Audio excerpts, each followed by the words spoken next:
mempresentasikan hasil NPP yang sudah kami buat sebagai solusi dari permasalahan yang ada di kelas yang kami observasi. Dan kami mau mengenalkan diri kami terlebih dahulu karena ada pepatah bilang tak kenal maka tak sayang. Nama saya Yemi Muhammad Setia. Nama saya Sylvie Angelita. Nama saya Duk Sembilan Gubang. Nama saya Rudina Siringo. Dan nama saya Rumule Deswini. Nah, sebelum kita mulai presentasi kita nih, aku mau sedikit tanya-tanya dulu nih ke kalian. Kan kita baru aja menjalani liburan lebaran. Nah, dari kalian gimana nih kesan pesannya di liburan lebaran kali ini? Wah, kalau ngomongin liburan lebaran kemarin tuh ya, jujur aku kurang nikmatin banget ya, karena liburan kali ini tuh tugasnya banyak banget gitu kan. Bahkan aku baru nyampe di dom aja kali ini langsung ngerjain tugas. Jadi kalau kali ini aku kurang menikmati banget sih. Oke, kalau Grace tadi kan dia agak kurang menikmati karena tugas-tugas nih. Nah, kalau yang lain gimana nih? Mungkin Ruth gimana nih liburannya? Kalau aku ya, karena di tempat abang sendiri, jadi enak tuh ya. Serasa, aduh, menikmati suasana di abang keluarga gitu. Tapi di tengah-tengah kebahagiaan itu ada juga yang tugas lah. Wah, itu sih kayaknya permasalahan mahasiswa banget ya. Kalau untuk Windy dan Sylvie sendiri gimana nih? Yang liburannya cuma di dorm. Kira-kira gimana? Kalau kami Tidur nggak sih? iya. Oh, sampai Dan susah bangun itu nggak sih? Iya. Dan kami bersyukur sih, soalnya wifi dong agak lancar lah. Wah, oke, walaupun tadi banyak yang cerita kayak kurang menikmati karena banyak tugas, ada juga yang bilang cuma di dorm aja, kita harus tetap bersyukur ya, karena kita tetap dikasih waktu sama UPH untuk bisa liburan, dan kita juga harus mengucap syukur nih, kalau kita bisa bertemu sama keluarga kita juga bisa menikmati wifi dorm yang lumayan lancar karena banyak yang liburan. Bisa sekalian perbaikan diri juga kan? Betul banget. Nah, kita kan udah melewati liburan yang lumayan ya, 1 minggu. Nah, aku harap nih dengan liburan 1 minggu ini kita materi-materi yang sudah kita pelajari selama mata kuliah perkembangan peserta didik gak kita lupain nih. Dan aku harap semoga teori-teori yang udah kita pelajari, terus juga pembelajaran yang udah kita lewati itu tuh semua bisa benar-benar kita terima dan gak kita tinggal nih di tempat liburan kita. Betul. Setuju banget. Nah, kalau kita kan sudah mengerjakan tugas ini nih, dan kita mengerjakan tentang observasi kelas. Apa aja sih yang kira-kira kalian dapetin dari tugas observasi kelas ini? Pasti banyak banget kan yang kita dapetin. Dan kira-kira apa yang menjadi salah satu manfaat yang menurut kalian bilang kayak, wah, lewat tugas ini aku bisa dapetin ini loh. Oke, aku deh. Kalau aku tuh bersyukur banget sama tugas kali ini. Kenapa? Karena kita ditugaskan untuk mengobservasi. Nah, dari tugas ini aku tuh jadi memiliki pemahaman baru bagaimana sih sebenarnya kondisi kelas itu, dan dari tugas ini juga aku jadi tahu, oh, aku sebagai calon guru Kristen, bagaimana aku bisa memanajemen kelas, aku bisa membuat siswa lebih aktif, aku lebih bisa untuk mempersiapkan diriku gitu loh jadi calon guru Kristen. Wah, berarti tugas ini benar-benar bermanfaat banget ya buat kita. Nah, kalau Ruth sendiri nih, apa sih yang kamu dapetin dari tugas kali ini? Kalau aku ya sama ya sama si Sylvie. Aku lebih mempersiapkan diri sebagai calon guru Kristen, bagaimana nanti aku menjadi contoh, menjadi suatu kayak teladan gitu. Wah, jadi tugas ini tuh benar-benar kayak membantu kita banget gak sih? Dan juga menambah pengalaman, juga bekal kita untuk nanti menjadi guru yang sebenarnya. Oke, kayaknya udah cukup ya basa-basinya. Kayaknya udah ada nih setengah jam kita basa-basi di sini. Langsung aja gak sih bahas observasi kita? Karena kita udah kelamaan basa-basi, aku takutnya penonton di rumah sana udah lupa nih kalau tujuan kita di sini adalah untuk mempresentasikan FPP yang udah kita susun. Jadi langsung aja kita masuk ke presentasi kita. Silakan menonton dan stay fokus. Selamat menonton. Nah, tadi kan kita udah bincang-bincang tuh ya. Nah, sekarang kita akan langsung masuk ke observasi yang kami analisis dan juga kami amati. Di sini aku akan jelasin terlebih dahulu bagaimana profil sekolah yang kami observasi. Yaitu pertama, kami mengobservasi dan menganalisis sebuah kelas di SMP Negeri 7 Salatiga. Lalu kelas tersebut adalah kelas 7 yang berisikan 24 siswa, dan saat itu mereka sedang mempelajari mata pelajaran IPA dengan materi dampak pencemaran lingkungan. Lalu kelas ini menerapkan metode pembelajaran saintifik dan kurikulum 2013. Proses pembelajaran berlangsung tatap muka di ruangan laboratorium. Nah, dari hasil observasi kami menemukan banyak hal nih. Yang pertama, siswa di kelas menunjukkan bahwa terdapat beberapa perbedaan pertumbuhan fisik, dari perbedaan tinggi dan berat badan, dan juga ada siswa yang beda secara kognitifnya. Lalu yang kedua itu tadi aku udah singgung sebelumnya, jadi ada perkembangan kognitif yang berbeda. Jadi di sini terlihat cukup baik gitu ya perkembangan kognitifnya. Hal ini dibuktikan dengan banyaknya siswa yang aktif dan antusias saat sesi tanya jawab. Namun masih ada 1 atau 2 yang kurang aktif. Dan yang ketiga, secara spiritual, seluruh siswa sudah menunjukkan sikap spiritual yang baik gitu kan. Dan dengan contohnya itu mereka itu mulai dan mengakhiri pembelajaran di kelas itu dengan doa gitu. Lalu secara moralnya, beberapa siswa masih belum menunjukkan sikap moral tersebut. Dibuktikan dengan ada beberapa siswa gitu yang mereka tuh tidak langsung peka lihat temannya yang butuh pertolongan, tapi mereka hanya diam saja.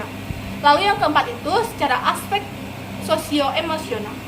Hampir seluruh siswa menunjukkan perkembangan sosio-emosional yang baik, khususnya dalam hal berinteraksi sosial. Mereka terlihat menghargai guru yang mengajar, juga menghargai satu sama lain. Lalu yang kelima, karakteristik guru yang mengajar.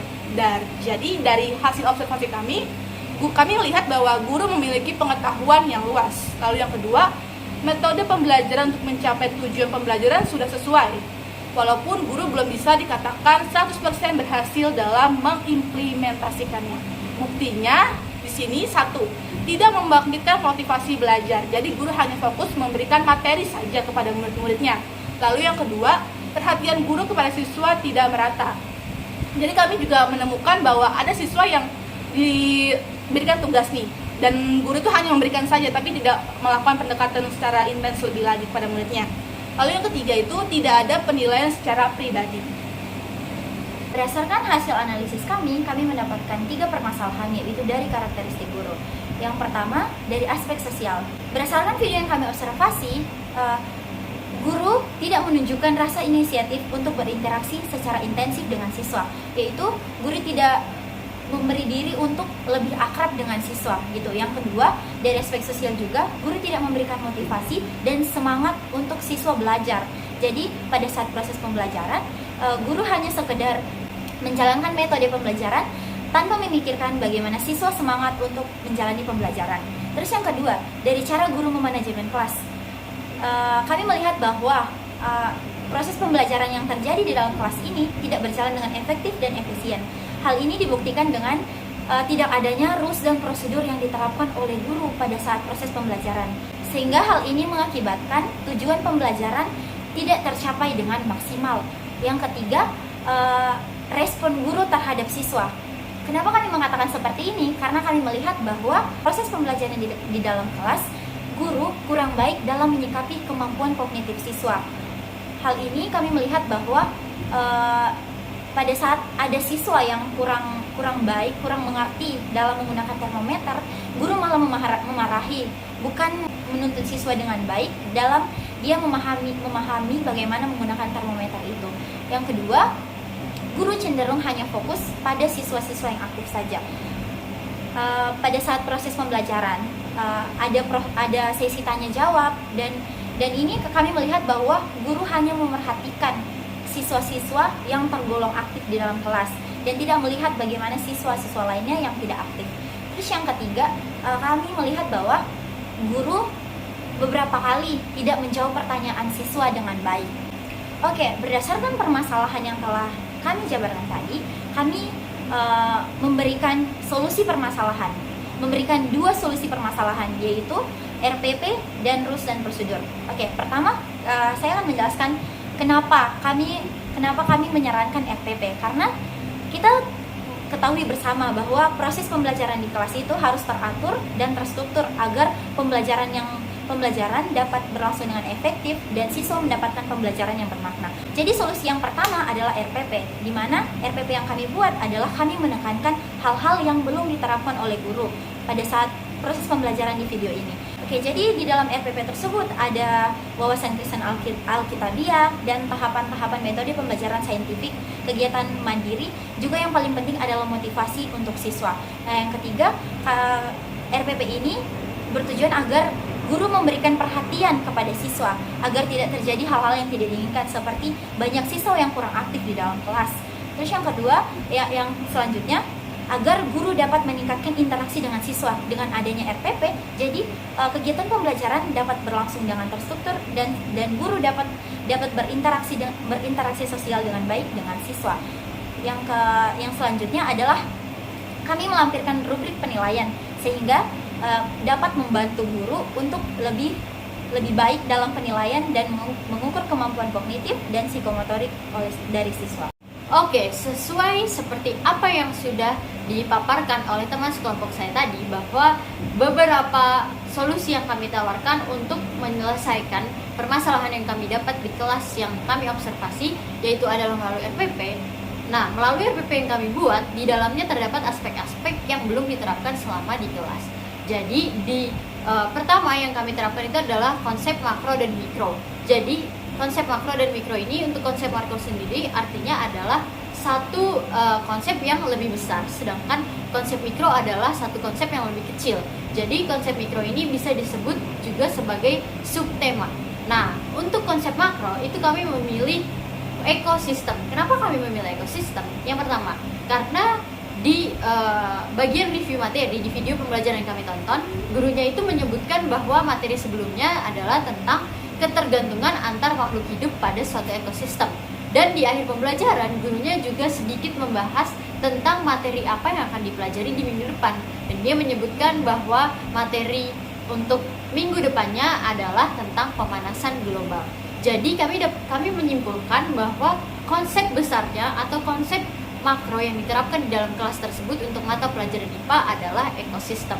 Nah, untuk konsep mikronya sendiri atau subtema, kami memilih yaitu pencemaran lingkungan. Kenapa kami memilih pencemaran lingkungan?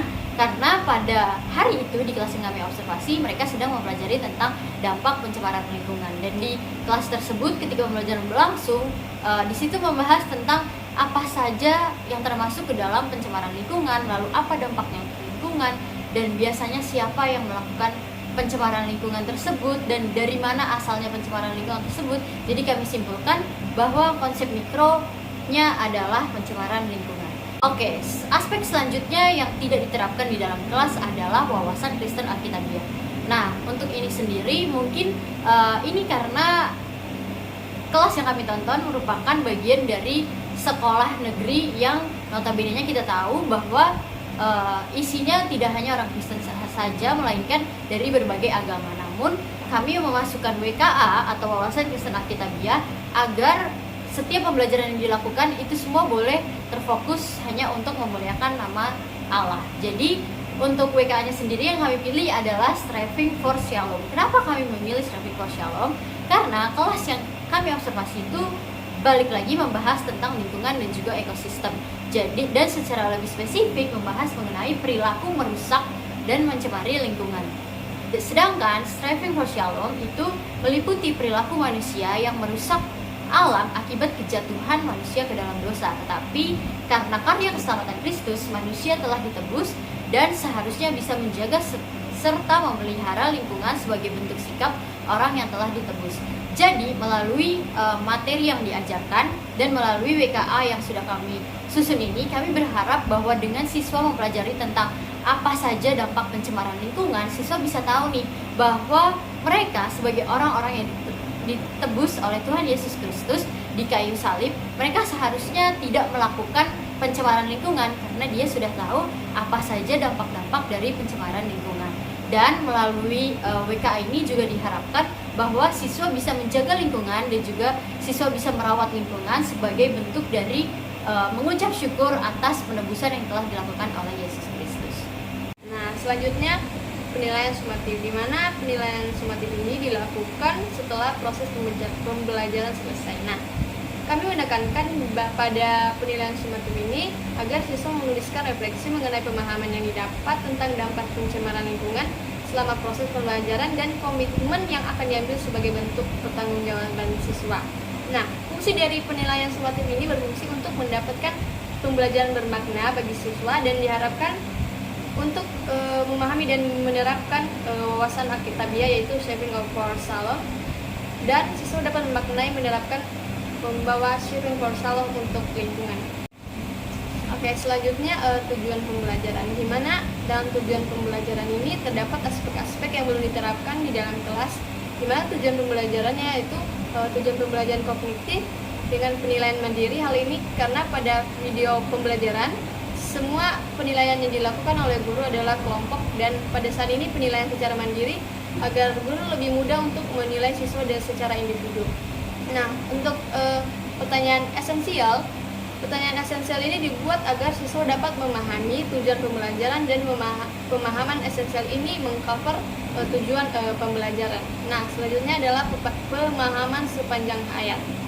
Nah, di mana pemahaman sepanjang hayat ini yang kami maksudkan agar pembelajaran yang siswa dapatkan tidak hanya dipahami pada saat di kelas, tetapi juga pada kehidupan mereka sehari-hari.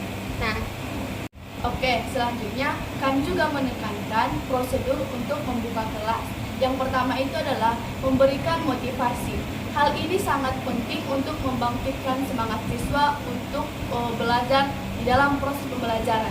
Yang kedua, memberikan rules and prosedur. Hal ini agar kelas dapat berjalan dengan lebih kondusif dan efektif. Yang ketiga, menyampaikan agenda sebelum pembelajaran supaya setiap siswa mengetahui hal-hal apa, kegiatan apa yang harus dilakukan dalam proses pembelajaran pada hari itu. Oke, untuk mendukung keaktifan pembelajaran, kami menyarankan rules and procedure di dalam kelas. Yang pertama itu saling menghargai. Setiap siswa harus menghargai guru ketika menjelaskan materi, dan guru juga harus menghargai ketika siswa memberikan pertanyaan atau pendapat, dan juga siswa juga harus saling menghargai bukan hanya guru tapi sesama teman mereka. Yang kedua itu kami juga menyarankan untuk selalu on time untuk membuat pembelajaran lebih efektif, tidak ada yang terlambat atau tidak ada yang terlalu cepat. Jadi kami menyarankan untuk selalu on time dalam pembelajaran. Yang ketiga itu use hand signal, yaitu ada 4 hand signal yang kami buat. Yang pertama itu adalah 1 jari untuk bertanya, yang 2 jari untuk izin ke toilet, yang ketiga 5 jari untuk diam, dan juga 1 clap untuk apresiasi. Yang keempat, kami menyarankan bahwa siswa itu harus aktif dan bukan pasif untuk mendapatkan pembelajaran yang bermakna. Yang kelima, siswa diharapkan lebih disiplin ketika proses penelitian, bukan hanya di kelas namun di lingkungan sekolah. Nah, tadi kita akan bahas tentang rule dan juga prosedur. Nah, selanjutnya kita akan bahas tentang prosedur pembelajaran, yaitu dari tujuan pembelajaran 1. Yaitu tujuan pembelajaran 1 yaitu secara kognitifnya, siswa mampu memahami dampak dari pencemaran lingkungan melalui percobaan dan pengamatan yang dilakukan secara berkelompok, dan menuliskan hasil percobaan pada LKS atau lembar kerja siswa secara mandiri dengan baik dan teliti. Nah, di sini kami memberikan prosedur untuk mengajar menerapkan TP1 itu, yaitu guru mengecek pemahaman awal siswa dengan memberikan beberapa pertanyaan mengenai gambar contoh pencemaran lingkungan yang ditampilkan di depan kelas. Lalu yang kedua, siswa menonton video mengenai dampak pencemaran lingkungan dan mengisi LKS yang berisikan pertanyaan terkait video tersebut. Lalu selanjutnya yang ketiga, guru membuka sesi tanya jawab terkait video yang telah diputar, lalu menjelaskan secara garis besar tentang dampak pencemaran lingkungan. Yang keempat, guru mengarahkan siswa untuk membentuk kelompok yang beranggotakan 4 orang untuk melakukan praktek percobaan. Dan yang kelima, guru menyampaikan rule dan juga prosedur terkait praktek percobaan yang akan dilakukan. Dan yang keenam, guru memberikan arahan mengenai hal yang akan dilakukan selama percobaan. Nah, tadi itu adalah hal yang kami dapatkan dari video di sini. Kami menambahkan beberapa hal yang harus ditambahkan dalam TP1 itu secara kognitifnya. Yang pertama itu kami menambahkan guru harus memperbanyak sesi tanya jawab. Jadi, guru bukan hanya fokus menerangkan materi saja, tetapi guru harus memberikan kepada siswa kesempatan untuk memberikan pertanyaan kepada guru tersebut mengenai materi yang ingin ditanyakan. Lalu yang kedua, guru menyampaikan rule and procedure praktek percobaan. Jadi guru memberikan dulu nih arahan dan juga aturan yang akan diterapkan. Lalu yang ketiga itu kami menambahkan guru memberikan arahan awal mengenai praktek percobaan yang akan dilakukan. Jadi di sini tujuan kami itu memberikan guru memberikan arahan itu, guru bukan langsung memberikan tugas, tapi guru di awal memberikan arahan dulu mengenai tugas yang akan dikerjakan. Lalu yang keempat, kami juga menambahkan guru memberikan tugas mandiri dan memberikan waktu untuk siswa dapat mencari sendiri informasi terkait materi yang dibahas.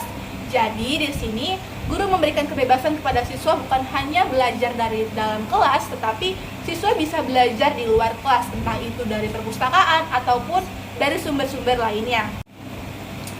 Nah, seperti apa yang sudah disampaikan tadi oleh rekan saya, bahwa kami juga menambahkan tentang rules and prosedur praktik percobaan. Nah, tujuan kami memberikan rules and prosedur praktik percobaan ini agar setiap siswa yang melakukan percobaan di ruang laboratorium itu tidak salah menggunakan setiap barang-barang yang ada di laboratorium tersebut, dan supaya siswa tahu nih bagaimana sih cara-cara yang tepat untuk memakai setiap barang-barang yang ada di laboratorium, juga untuk meminimalisir terjadinya kekacauan ataupun mungkin nanti akan ada satu kesalahan-kesalahan karena mereka menyalahi rules and prosedur ini. Nah, dari rules and prosedur ini itu diantaranya yang pertama, no food atau tidak boleh membawa makanan atau minuman di ruang laboratorium. Dan ini untuk mencegah supaya nanti barang-barang yang ingin diteliti atau barang-barang yang ingin diamati itu tidak terganggu atau tidak tercampur dengan makanan yang atau minuman yang kita bawa. Lalu selanjutnya itu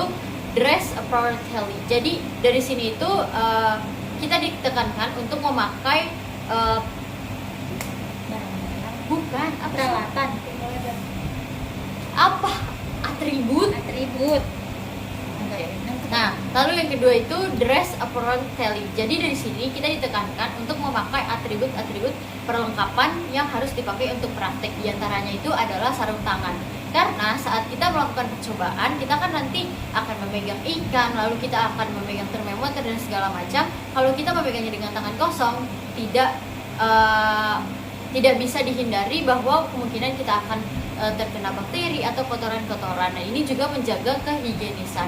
Lalu yang selanjutnya itu keep a clean workspace. Jadi setelah melakukan percobaan, setelah melakukan pengamatan, kita harus merapikan barang-barang yang sudah kita pakai. Lalu meja-meja yang kita pakai juga harus kita rapikan agar orang selanjutnya yang akan memakai ruang laboratorium tersebut juga akan memakai dengan keadaan yang masih bersih. Lalu selanjutnya proper supervision, artinya pengawas.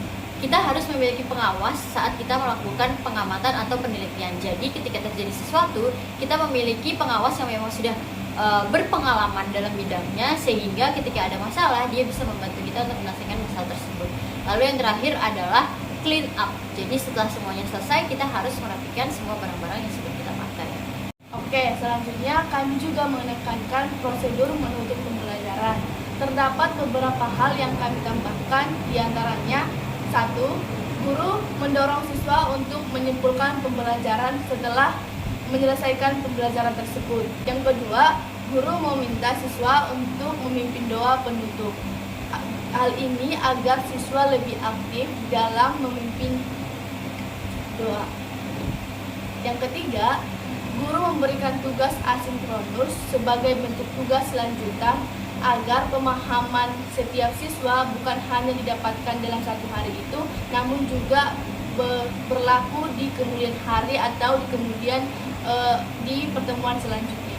Yang berdasarkan hasil observasi yang telah kami jelaskan dan telah kami presentasikan tadi, permasalahan yang paling menonjol terdapat pada karakteristik guru, di mana guru masih kurang masih kurang dalam menaruh perhatian yang lebih kepada siswa, dan guru sendiri masih kurang untuk berinteraksi secara lebih dengan siswa.